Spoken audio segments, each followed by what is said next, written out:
I have started discovering the joys of slow reading. In the past, the idea was, okay, it's like a marathon. Maybe not even a marathon, it's like a sprint. I have to complete this book in this much time and I have this much time. And that's important. We want to read Prabhupada's books. Prabhupada has given such a legacy. We want to read all of them. But now I found that I have over the years found certain passages which are my favorite. And whenever I feel a need for shelter, I feel a need for guidance, I go back to those passages and read them aloud. And that is a dramatically different experience. After I started personally reading the purports aloud, I found that when Prabhupada has created the system by which we have his purports read aloud in the classes.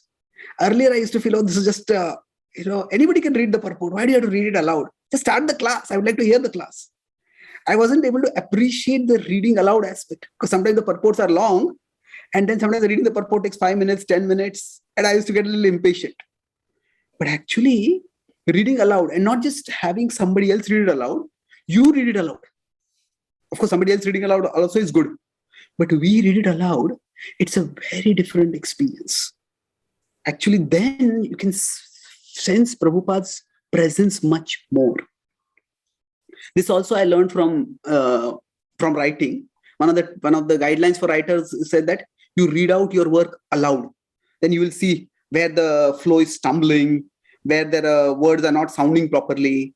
So it could be, you could say it's a skill in writing, but you can apply it to reading. And it's very powerful. So I feel that reading aloud, if we are not feeling Prabhupada's presence in his books, we're not feeling that connection with Prabhupada, then just read something aloud. Now, of course, there is so much of Prabhupada's legacy that we may not be able to read everything aloud. But say if we have a plan to read 1 hour a day or whatever time we are reading every day, maybe mark out some time to read aloud. Maybe read the whole thing, whatever we are going to read. 20 minutes we read if you're going to have 30 minutes to read.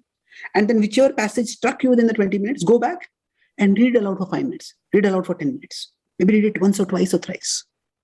I find that it's a dramatically deeper experience. So reading things aloud, slowly, reflecting.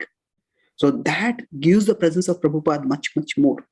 Hare Krishna, Hare Krishna, Krishna Krishna, Hare Hare, Hare Rama, Hare Rama, Rama Rama, Hare Hare.